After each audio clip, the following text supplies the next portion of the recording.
Vztrajno se bližajo nedeljske državnozborske volitve. Zato smo na Megafonu pripravili prav posebno kratko oddajo s predstavitvami nekaterih kandidatk in kandidatov iz slovenske Istre. Predstavnikom posameznih strank oziroma list smo postavili ista vprašanja, ti pa so predstavili svoje stališča in programe. Poglejmo.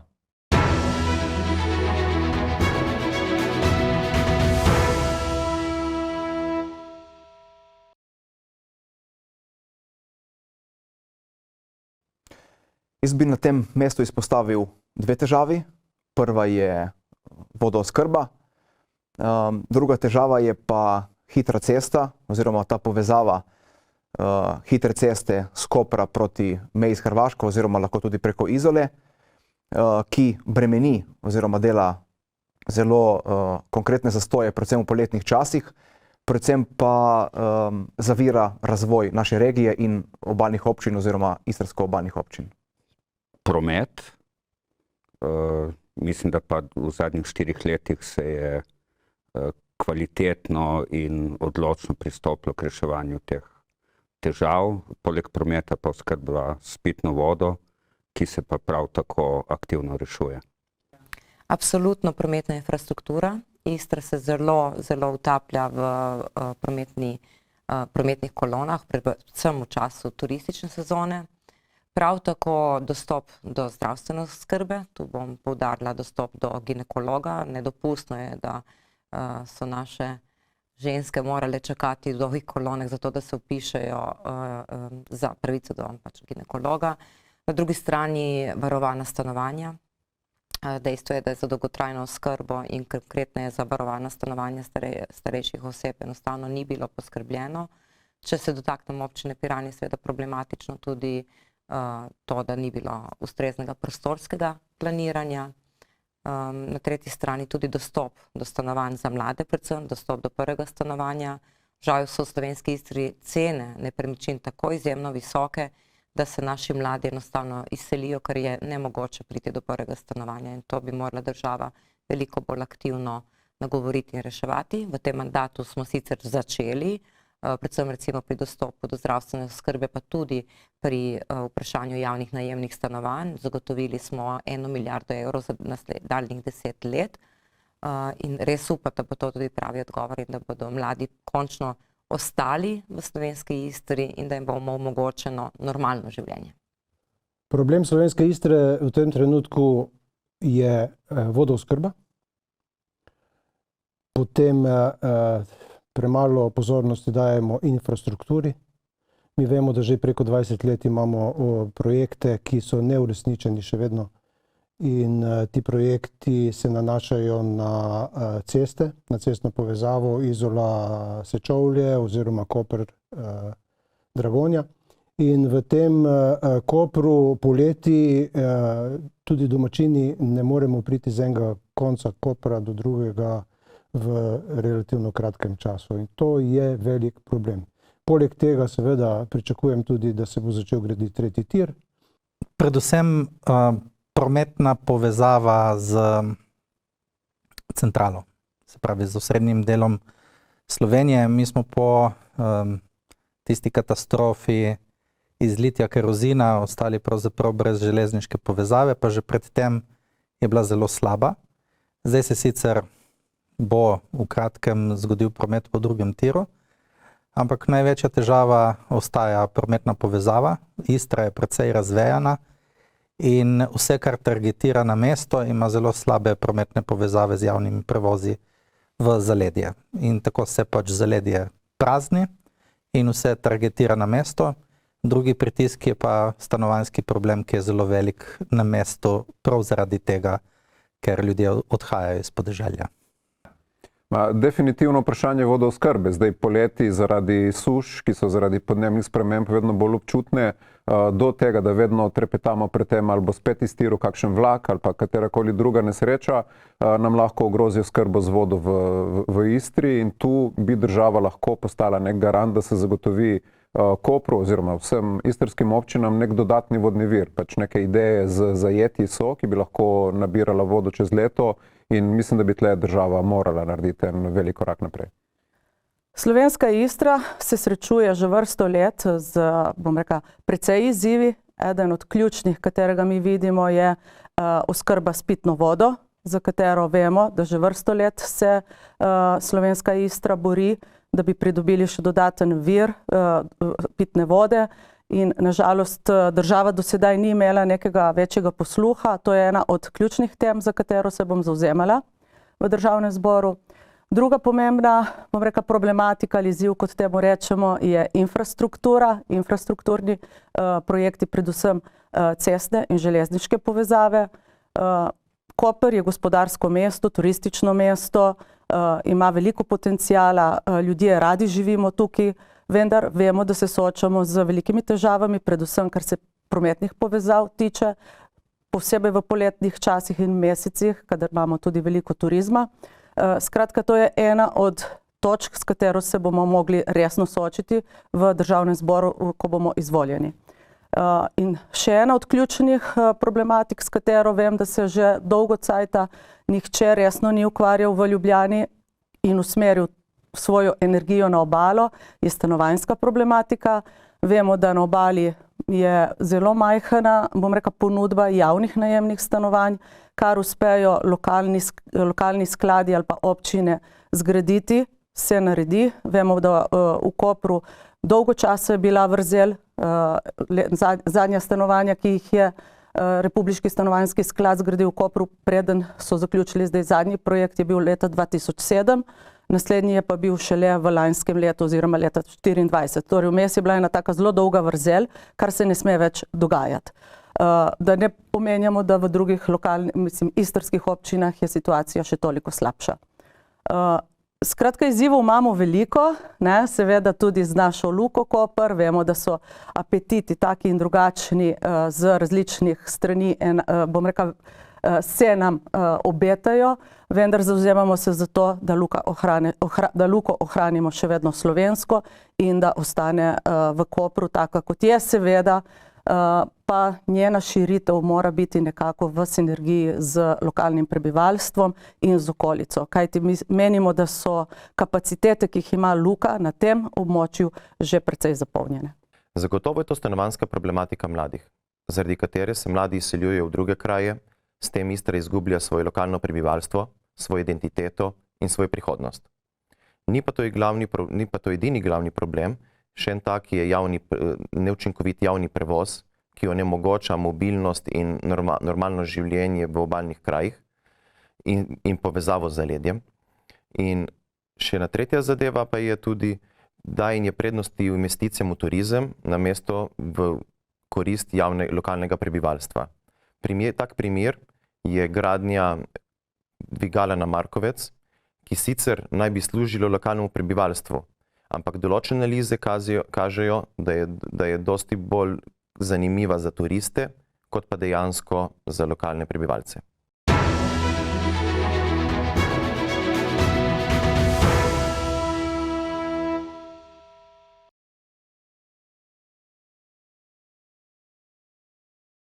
Sem predstavnik mlajše neobremenjene generacije.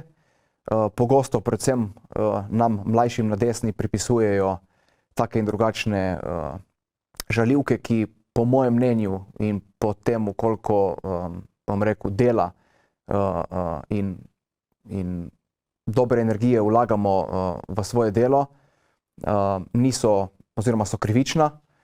Tako da od drugih me loči predvsem to, da sem neobremenjen, da sem predstavnik mlajše generacije in na temu tudi delam na dolgi rok. Mogoče izkušnje iz gospodarstva. Sem 30 let delam oziroma 32 let v komunalnem gospodarstvu. Mogoče izkušnje v delu z mladimi, ker sem tudi športni pedagog, tudi preko 30 let trener, tako da mislim, da je to moja prednost pred drugimi. Jaz bi kot prvo poudarila, da res spoštujem vsako kandidatko in kandidata, ki nasplošno kandidirajo na volitvah, pa seveda posebno tudi v mojem volilnem okraju. Spoštujem zaradi tega, ker se res ni lahko izpostaviti, biti tudi deležen marsikatere, bom rekla, žaljive besede, sploh v času socialnih omrežij, ko se je ta žaljivi govor res zelo razširil. Zato je potreben res poseben pogum in želja za spremembe, da si se v teh časih pripravljeni izpostaviti. Zato bi prvo poudarila, da res spoštujem vse. Mislim pa, da me ločuje od ostalih to, da imam zdaj že res odlične izkušnje, da sem se tudi z delom izkazala, da mi je mar za moj dom, da mi je mar za Slovensko Istro, da nisem imela poslanskega stanovanja v Ljubljani. Zakaj? Zato, ker mi je bilo pomembno ostati doma, vračati se vsakeč znova v svoj dom, tudi zato, da imam neposreden stik z našimi lokalnimi prebivalkami in prebivalci in da sem lahko tako bila res aktiven glas Slovenske Istre v Ljubljani. Mislim, da mi je to uspelo in morda je moja dodana vrednost na teh volitvah ravno to, da sem, kar sem obljubila, izpolnila. Bi poudarila tudi ukinitev vinjet na hitrem odseku Škofije Markovec, ker to je bila problematika dolgoletna, nikomor še ni uspelo to razrešiti, meni kolegi iz ZIZ-a je to uspelo z vztrajnostjo in mislim, da sem se izkazala kot oseba, ki je vztrajna, morda nekoliko trmasta za naše prebivalke in prebivalce in v tem kontekstu upam, da mi bodo volivke in volivci ponovno zaupali, da bom lahko dokončala neko začeto delo. Predvsem politična neobremenjenost. Pred 4 leti sem se podal v politične vode torej na lokalnih volitvah. Letos sem bil povabljen kot kandidat državnozborskih volitev in zaradi tega nimam nobenih hipotek iz preteklosti, nobenih zamir, nobenih neuresničenih obljub. In zaradi tega se mi zdi, da je prav, da se podajam v to okolje, ker ni dovolj kritizirati, ni dovolj govoriti, da smo vsi enaki, ni dovolj govoriti, da se nič ne da. Potrebno je vstati, potrebno se je zmigati, oprostite izrazu, in potrebno je kaj narediti in šele potem ugotoviti, ali se da ali ne. Ne da se, ta beseda zame ne obstaja. Če je volja, se da. V bistvu loči me to, da prihajam iz Kopra, živim v Kopru, starši so si pa družino naredili med Izolo in Koprom. In razlika med ostalimi kandidati, ki kandidirajo, se jaz potegujem za poslanski mandat v 2 volilnih okrajih, v Izoli in v koprskem drugem volilnem okraju, torej Zaledje, vključno z Ankaranom. Poznam razmere v Zaledju, poznam razmere v mestu in razumem to razliko med mestom in podeželjem in prav zaradi tega sem se odločil kandidirati v 2 volilnih okrajih, ki v bistvu predstavljata moja 2 domova. Izkušenost, jaz sem že dobrih 11 let v državnem zboru, mislim pa, da je tisto, kar je najbolj pomembno, je, da sem domačin. Jaz sem rojen v Kopru, živim tle že praktično celo življenje, tako da tudi razumem nekako utrip mesta, duh mesta in se tudi pač tedensko srečujem z ljudmi, ki govorijo in mi povejo stvari, tako da mislim, da je to pomembno. Saj tudi ostali kandidati iz Kopra, recimo tisti, ki so trenutno že poslanci, smo skupaj tudi marsikakšno stvar v tem mandatu nekako potisnili naprej v Ljubljani, od ukinitve vinjet na hitrih cestah in tako naprej. Tako da ja, ampak mislim, da je to ključno, no, da si doma tam, mislim, da kandidiraš tam, ker si tudi doma. Jaz bi rekla to, da imam že precej izkušenj na delovnem področju. Moja, bom rekla, poslovna pot je bila najprej 20 let delovne dobe v gospodarstvu, zadnjih 5 let delam v javnem sektorju, tako da poznam delovanje ene in druge sfere, poznam težave, s katerimi se soočajo tako podjetniki, obrtniki, gospodarstveniki na splošno, poznam delovanje javnega sektorja, tukaj so razlike precej velike, vendar ena in druga sfera sta potrebni za delovanje države in zato država mora znati pravilno usmerjati obe sferi. In jaz tukaj vidim svojo prednost, ker nekako se znam soočiti z vprašanji na eni in na drugi strani in upam si pač povedati, da bi znala odgovoriti na marsikatero vprašanje sogovornika, tako iz gospodarstva kot iz javne sfere. Od drugih kandidatov me loči to, da pripadam generaciji, ki posledice slabih političnih odločitev ne vidi od daleč, ampak jih čuti na svoji koži. Govorimo o stanovanjih, o digitalni prihodnosti, o prekarnih službah, o dostopu do javnih storitev in o tem, kakšno življenje si sploh lahko mladi zgradimo na obali. Prihajam iz lokalnih skupnosti, iz krogov lokalne skupnosti in tako od bolj alternativnih krogov, kot bolj konvencionalnih. In zato mislim, da imam boljši stik, kot pa ga ima današnja politika z posamezniki in tudi z njihovimi problemi, ter jih zato znam tudi bolje naslavljati in iskati rešitve in sploh odpirati teme, o katere trenutna politika je žal dajala na stran.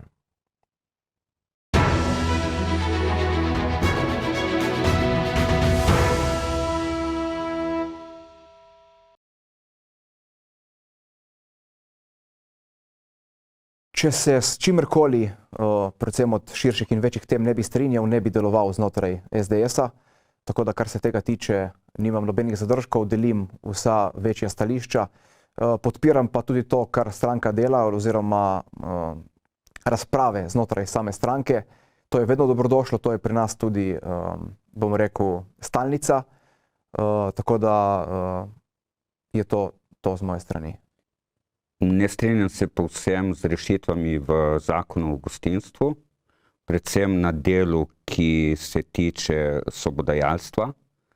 Tle mislim, da je treba ločiti sobodajalstvo med one, ki so res sobodajalci in one, ki so bolj, se skoraj preko sobodajalstva ukvarjajo že z hotelirstvom skoraj, tako da je treba ločiti med sobodajalci, ki so dejansko občani neke občine in oddajajo ta svoja stanovanja, svoje sobe, tako kot se je včasih dejansko izvajalo sobodajalstvo, in teh, ki jim je to dejansko neka investicija. Taka tema bi najbrž bila vprašanje sobodajalstva. Vemo, da je bil v tem mandatu sprejet zakon o gostinstvu. Sama pri tem zakonu nisem sodelovala, nisem glasovala zanj, zato ker se pač nisem strinjala s vsebino. Uspelo mi ga je v zakonodajnem postopku v marsikateri obliki tudi spremeniti oziroma dodelati. Zakaj? Ker vprašanje kratkoročnega oddajanja so neposredno vezali samo na vprašanje dolgoročnega najema. Torej, sintagma je bila: mladi ne pridejo do stanovanja, zato ker se pač oddaja na Airbnb. Do ene mere to drži, predvsem v Ljubljani in določenih mestih, ampak recimo Piran, občina Piran. Občina Piran je sobodajalstvo razvijala skozi desetletja in je bila to vedno neka dopolnitev ponudbe. Recimo v občini Piran so celo hotelirji stopili za sobodajalce in opozorili državo, da gre za dopolnitev ponudbe, da gosti, ki pridejo v hotel, niso isti kot so sobodajalcu. Morda tu poudarim, da celo urbanistični načrt iz leta 70 je zahteval, ko si želel pridobiti gradbeno dovoljenje, da moraš del nepremičnine nameniti oddajanju, torej turizmu. Torej, zdelo se mi je strašno nepravično, da se vse primere enako tolmači. Ljubljana ima tukaj hud pereč problem, Piran ima drugačen problem. Piran ima problem, bom rekla po domače, vikendašov, pa ne želim reči, da so oni problem. Problem je v tem, da so bile te nepremičnine prodane, večinoma so prodane, in je tudi Piran zaradi tega sploh v zimskem času predvsem zamrl, ker ni stalnega prebivalstva več, kakršno je bilo recimo 10-15 let nazaj.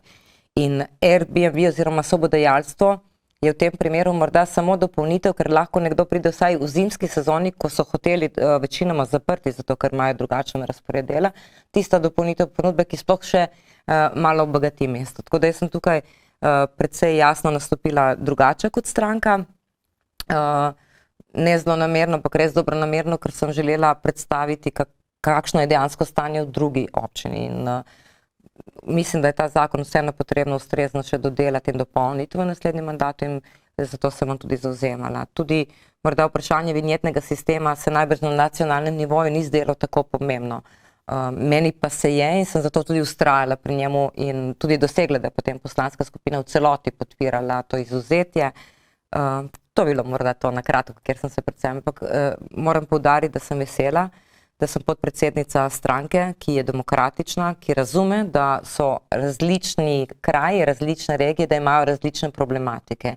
In nikoli nisem bila sankcionirana zaradi tega, ker bi nekoliko drugače razmišljala. Morda tudi vprašanje živali, marsikdo me pozna po temu, da sem precej naredila na področju izboljšanja statusa živali.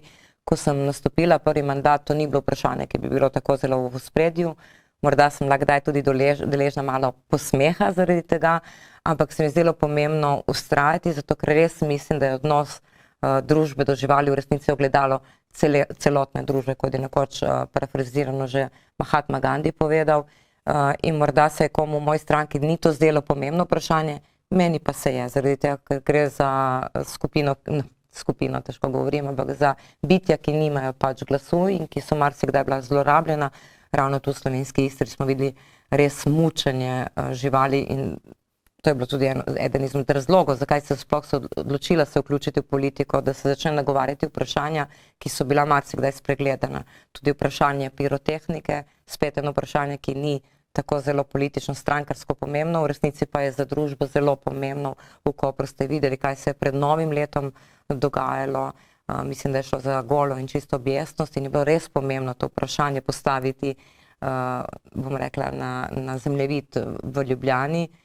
Spet morda stranki ne tako pomembno, osebno pa se mi je zdelo zelo. In tu mislim, da sem se znala izboriti za besedo, ampak spet s poudarkom, da je stranka, ki ti dopušča tudi drugačen način razmišljanja in nikoli ne sankcionira, če greš malo po svoji poti. Praktično jaz nimam teme, o kateri se ne bi stranko strinjal.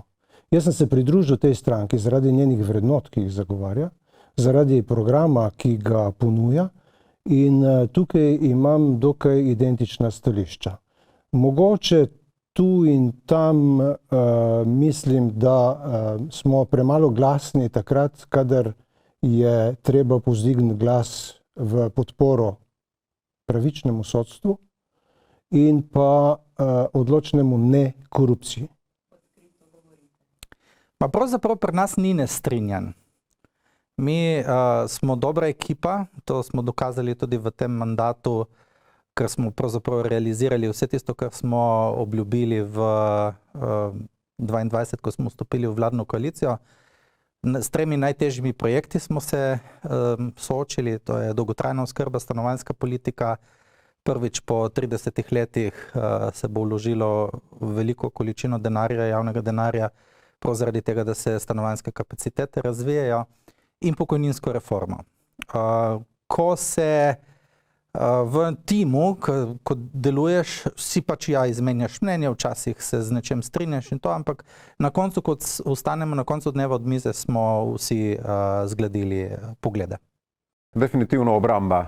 Jaz imam že kar nekaj časa neko fiksno idejo, da bi morala Evropska unija se postaviti na svoje lastne noge in to tudi v smislu vojske oziroma načrtovanja obrambe. Tako da tle mogoče imamo z stranko nekoliko drugačen odnos do zveze NATO in oboroževanja na splošno. Ampak mislim, da z programom za prihajajoči 4-letni mandat 2026 do 2030 se stvari tudi v tem programu malo spreminjajo. Je ta poudarek na evropski obrambi, ki je razumljena tudi širše, ne samo vojaško, ampak tudi na področju prehranske samooskrbe in tako naprej. Tako da recimo, da je to neka stvar, kjer mogoče najbolj štrlim ven. Zdaj v Demokratih, bom rekla, nas na teh volitvah kandidira 88 kandidatov, torej pokrivamo vse volilne okraje v Sloveniji. Mislim, da smo celo ena redkih strank, ki ima v vsakem okraju svojega kandidata. Seveda moramo vedeti, da smo tudi zelo različni. Nenazadnje je tudi stranka Demokrati nastala kot nova stranka pred 2 leti in združila v stranko ljudi z različnimi pogledi in z različnih političnih sfer. Tako imenovane leve kot desne sfere. Vsi smo pa tisti, ki nekako želimo neke spremembe z neko sredino in bom rekla, da se nehamo polarizirati, ampak to ne pomeni, da pač nimamo različnih pogledov med seboj. Ampak ker je stranka, katera razvija dialog spoštovanja, torej spoštljiv dialog, se o temu v stranki tudi na tak način pogovarjamo in iščemo najboljše rešitve, ki pripomorejo skupnosti državljanom, skratka za širšo skupnost prebivalcev. Mislim, da je v politiki pomembno, da znaš tudi znotraj svoje stranke povedati, kadar vidiš stvari drugače. Saj le na ta način, z soočenjem različnih mnenj, lahko pridemo do boljših rešitev, ki so bolj funkcionalne in bolj praktične za naše državljane.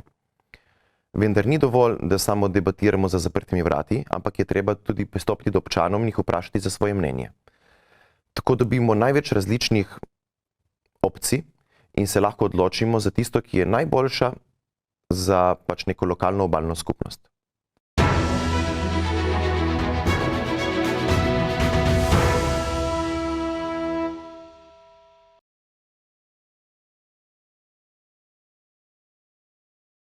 Kot sem prej dejal, prihajam z Kopra, torej sem nekako seznanjen z problematikami z našega okraja. Prva stvar je povezava hitre ceste v seveda sodelovanju in pogovoru z lokalnimi skupnostmi, z tukajšnjimi podjetniki in prebivalci. Druga stvar je iskanje rešitev, da se ta zadeva glede vodooskrbe reši. Tretja stvar, ki bi jo pa rad izpostavil, je, da vse 4 obalne občine, torej Koper, Izola, Piran in Ankaran, dobijo poseben razvojni status, zato ker se nahajamo na takem območju, ki je po mojem mnenju dragulj slovenske Istre. Reševanje teh problemov, ki so jih prej naštela, se pravi promet, oskrba s pitno vodo in zdravstvo. Nedvomno bo to prometna infrastruktura. Mi nujno rabimo rešitev za tranzitni promet. Hitra cesta mora biti zgrajena. Žal je hitra cesta Šmarje-Dragonja še vedno v povojih. Govorimo o tem, da je še vedno v fazi prostorskega planiranja, torej nismo še niti na četrtini poti. In to mislim, da je eno ključnih vprašanj za celotno slovensko Istro.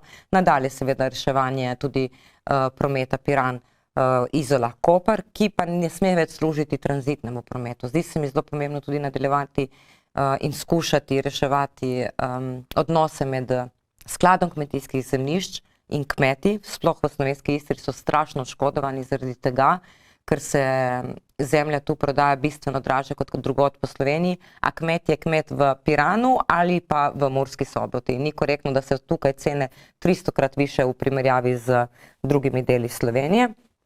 Tu gre še za veliko vprašanj, ki so odprtih in bo potrebno jih poudarjati. Zelo pomembno se mi zdi tudi, da se vprašanje varovanih stanovanj in dolgotrajne oskrbe starejših še naprej odpira in se bom za to zelo borila. Absolutno pa seveda tudi za vodovod in za vodni vir, ker slovenska Istra sploh zaradi podnebnih sprememb, vedno bolj pogostih suš, je tu res ogrožena in to moramo nujno prioritetno narediti. Tu gre za sodelovanje lokalnih skupnosti in države. Država je zagotovila denar preko kohezijskih sredstev, pomembno pa je, da tudi občine pospešijo svoje aktivnosti in da pridemo do ustrezne dokumentacije in dovoljenj in končno tudi do izgradnje. Še ena zelo pomembna točka programa, za katero sem res zavzemala, je pa tudi vzpostavitev hitre železnice. Osebno, kot sem vam povedala, nisem imela poslanskega stanovanja in sem bila dnevno v bistvu na naših cestah in lahko iz osebne izkušnje povem, da je vsak dan dobesedno hujše, da se promet nenormalno povečuje, da so kolone skoraj da del vsak dana in da mi se enostavno ne zdi sprejemljivo, da živimo v družbi, ki ni znala pravočasno reagirati, prostorsko načrtovati hitro železnico. Normalno bi bilo, da bi se v Kopru usedli na vlak in bi bili v 45 minutah do 1 ure v Ljubljani, tako študenti kot vsi tisti, ki migriramo na delo v Ljubljano in teh res ni malo. In na ta način bi tudi izboljšali varnost, ker je še vedno veliko prometnih nesreč, ki so posledice ravno tega, da imamo take neznosne razmere na cestah. Jaz sem človek dialoga. Jaz pogosto navajam, da je pomembna ideja, da je pomemben program, da je pomemben projekt in da skupno dobro Slovenije ni odvisno od barve stranke. Da lahko tudi z drugega političnega bloka in od ljudi drugačnega svetovnega nazora pridejo dobre ideje, zato pa je trebno poslušati, premisliti in šele potem govoriti. Ne a priori zanikati vsak predlog, ki prihaja z druge strani.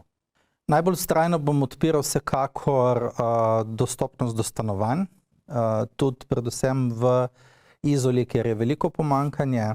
V Kopru se je že pognala gradnja javnih stanovanj, ampak v Izoli še ne na tak način, kot v Kopru. Drugo stvar, seveda, prometno povezljivost med kraji v Istri in z njenim zaledjem in prav tako tudi dostopnost do javnih storitev, bodisi zdravstva, bodisi upravnih storitev, bodisi sociale in tako naprej. Teme, ki sem jih tudi vsa zadnja leta odpiral ali pa o njih zelo odprto in iskreno govoril, po eni strani mednarodna pravičnost, ker se mi zdi, da vpliva tudi na stanje pri nas doma, definitivno pa socialna država, mogoče z nekim bolj močnim poudarkom na mladih, na gradnji javnih najemnih stanovanj in na splošno na tem, da ostanemo solidarna družba, neka skupnost, ki mora razumeti, da smo skupaj najmočnejši, kot pa če smo vsak zase. Jaz bi se vrnila torej na tiste 4 začetne točke, torej to so točke predvsem vezane na naše lokalno okolje, vezane na našo slovensko Istro, nenazadnje ne samo za Koper, ampak za vse 4 obalne občine. Torej pomembna je oskrba s pitno vodo, pomembna so infrastrukturni projekti, pomembno je gospodarstvo.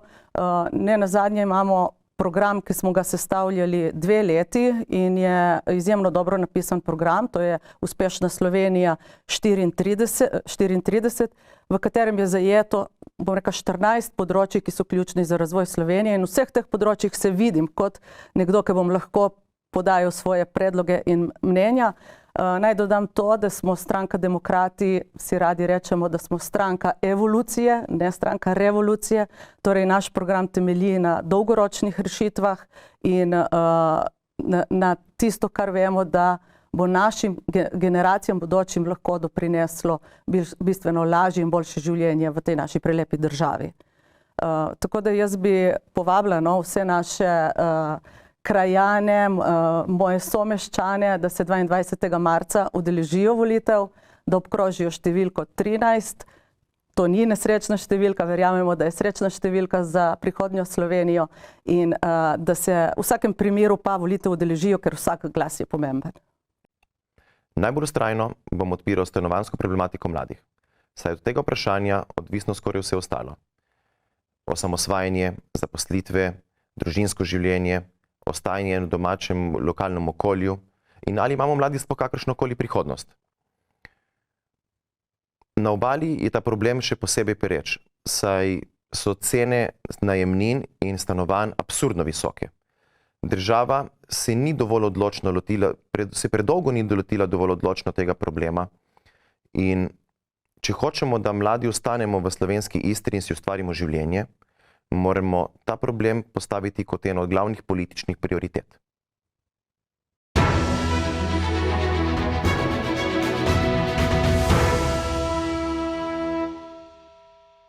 To je bilo za danes vse. Najlepša hvala za pozornost in ne pozabite v nedeljo na volišča.